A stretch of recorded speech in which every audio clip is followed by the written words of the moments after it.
Big fight coming up. Alexander Volkanovski against Islam IV Makhachev. Who is going to win is the question everyone's asking. I am going to answer that question because I can see into the future, because I know what is always going to happen. Anyway, this is my speed breakdown. How this works, guys, is I break down the fight as quick as possible for you guys. I have notes and I am ready. Right, let's do a tail of the tape. Islam Makhachev is 24-1-0, so he's got one loss. Volkanovski is 26-2-0, so he has two losses. Both fighters very similar in ability in my eyes. This is going to be a very, very, very close fight. And I'm looking forward to it. I am really looking forward to it. Wins by TKO or KO. Volkanovski has 13. Makhachev has 4. Wins by submission, 3 for Volkanovski, 11 for Makhachev. And wins by decision, 10 for Volkanovski and 9 for Makhachev. Right, let's break down the basic strengths and weaknesses coming into this fight for both fighters. This isn't, you know, their techniques, their stances, the ways of punching. This is just the situation, so the context of the fight. Right, let's start off. Makhachev, what strengths does he have? We're going to put the book here, so I don't have to hold it. We'll put the book there. Yes. Right. Number 1, Makhachev's conditioning is really going to be a strength for him. Now, why? You ask me, why is Makhachev's strength his conditioning? Well, because he has been training for this fight. He has been training for this fight for a long time. He's had a full training camp. He's been out there in the mountains in Dagestan, running up the snow, you know, bathing in the snow, fighting bears. Yes, brother, bear, I take him, I kill him, I kill him, I kill you, brother. That's what he's been doing. He has been training for this fight. He's very well prepared for this fight. That's what I'm trying to say. He's very well prepared. Right, number 2, he will have the crowd behind him. Now, I know people are going to say, you don't need the crowd behind you, but it always helps to have the crowd behind you. When they chant your name, it can give you an extra 1 or 2%. When push comes to shove, when you get tired and the crowd's going, go on, you can do it, you can do it. It gives you that extra 1%. So I've written that down as a plus. It's a plus, okay? This number 3 is a positive. Always having Khabib in your corner. I have heard that Khabib will be in the corner of Makhachev. Now, Khabib in your corner is a cheat code. We have seen previously that when Khabib is in the corner of Makhachev, it is like he's got a PlayStation controller and he's controlling him. Having Khabib in your corner, helping you out, is never a negative. It is a massive plus. Right, negatives for this fight for Makhachev. Right, he was preparing for a different opponent, a very different opponent, right? He's fighting a much smaller fighter. He's been training to fight a much taller fighter. There is more dangers on the ground with Oliveira in terms of chokes, so he may have spent time defending submissions. Well, now that time is a load of rubbish. It's wasted because Volkanovski is not going to try any chokes, in my opinion, and I think that time could have been wasted and used to better use if he had known he was fighting Volkanovski. Right, and number 3 is just that he couldn't finish Volk, and there is still that question as to whether he did win. So that could be weighing on his mind. Strength for Volkanovski, that's the one. Has nothing to lose. When you have nothing to lose, a man who has nothing to lose and everything to gain is a very dangerous man. A man that has no fear of losing, and that's what I think Volkanovski has.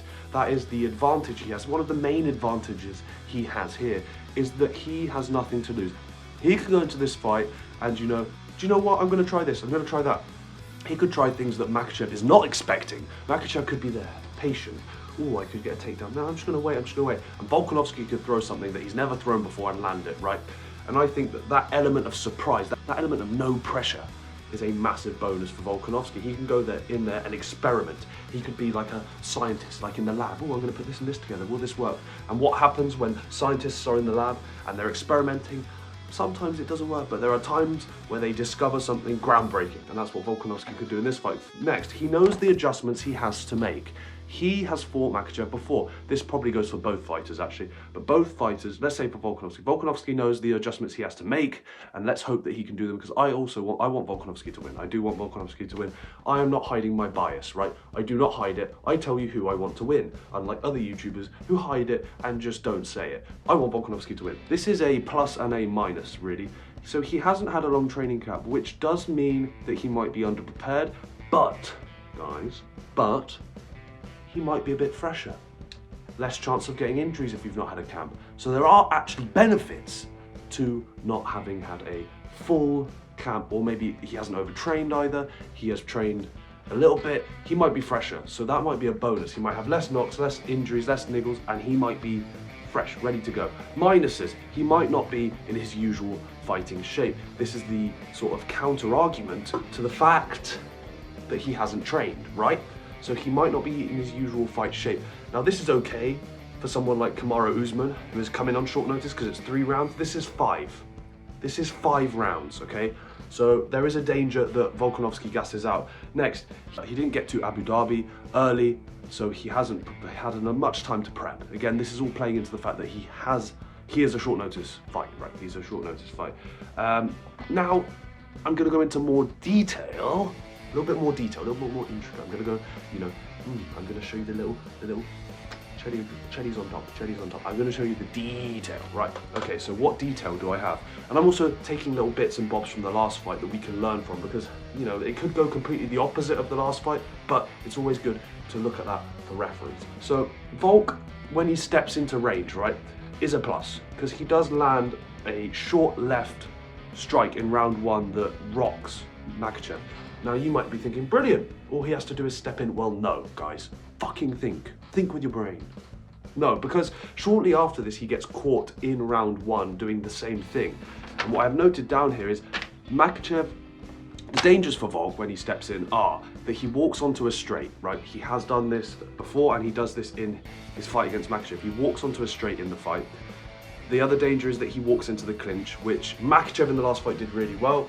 He had great clinch work and great knees, in the last fight. Whenever Volkanovski was rushing in, he would clinch up and land knees to the body and the head, or he would catch him on the way in. And then there's obviously the danger of when Volkanovski rushes in or covers a long distance to get into range, which he has to do because he's smaller, that Makhachev level changes and goes into a takedown, uses the momentum Volkanovski's using to go inwards to get a takedown, basically. That's what I'm saying. So, yes, Volkanovski's great, very good when he goes in and closes the distance and gets into range, but he does get caught sometimes, and that is a plus and a minus. Maybe don't do it as much, or what I've written down here is, why doesn't Volkanovski, well, I'm not telling Volkanovski what to do, I'm not a UFC fighter, guys, I don't know if you know that, but travel less. Volkanovski, I think, using his speed would be effective here. So when he does go in, to bounce in and out and try and use his speed, that would be the solution in my eyes,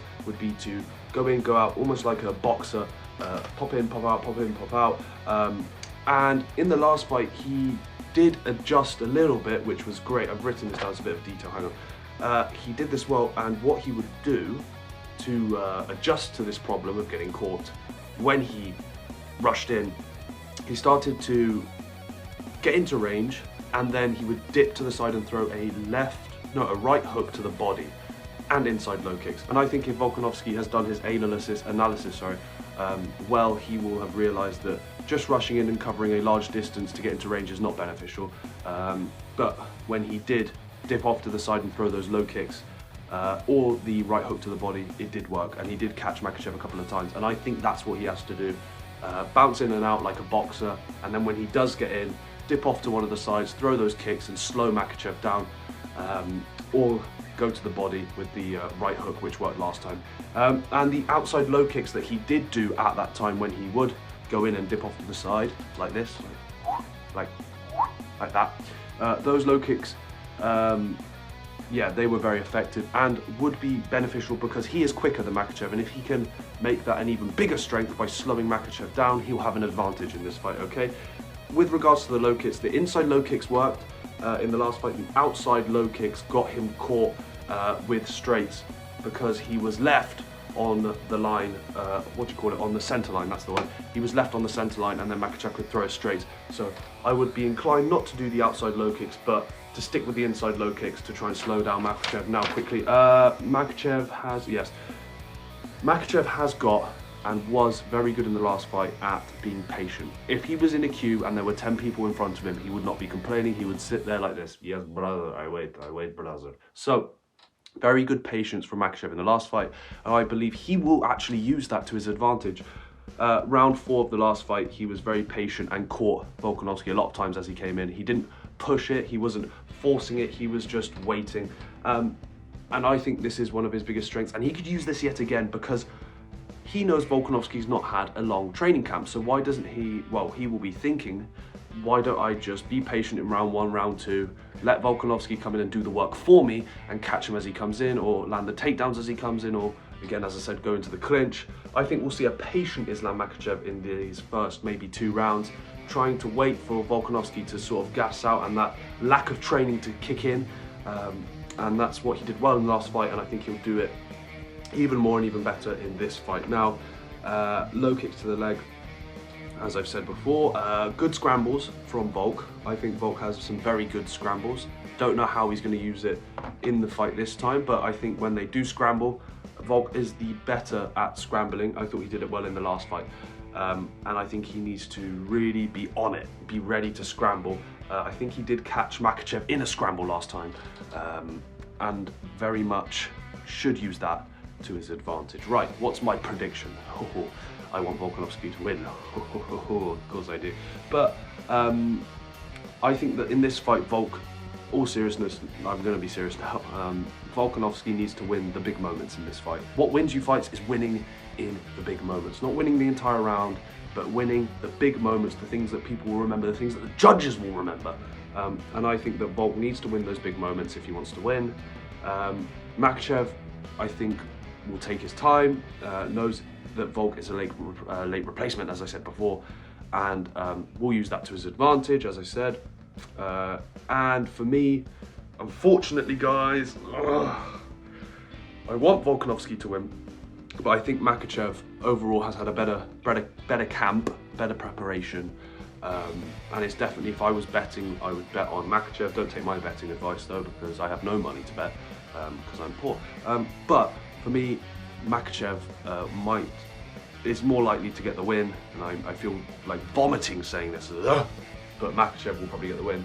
But my only hope that Volkanovski wins here, to be honest, is that because it's short notice, and we have to remember this, because it's short notice, the risk to reward ratio for Volkanovski is very good, and I think that a risky Volk, a Volk that's going to take risk, is actually quite beneficial, and he could throw some unpredictable shots, do some unpredictable things that catch Makhachev out. You've got to remember that these Dagestani fighters are very, very, how would I say, they're very robotic, right? They prepare for 3 things, maybe 3 or 4 things that they believe the other fighter's going to do, this, and wrestle.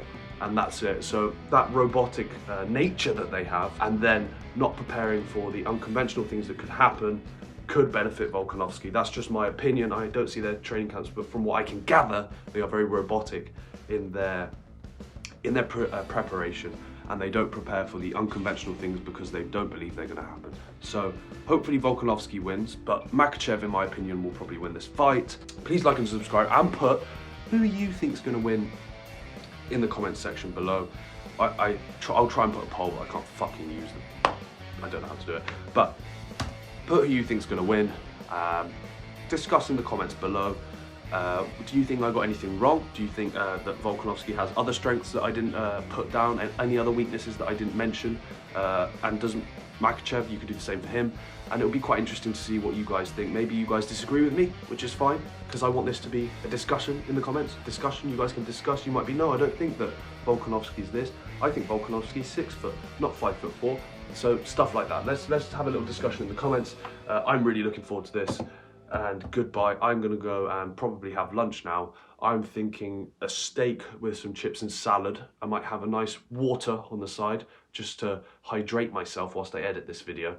And then I might have a Coca-Cola if I'm feeling happy. Maybe Coke Zero? No. Full fat? Yes. I'm gonna have a full fat Coca-Cola. See you later.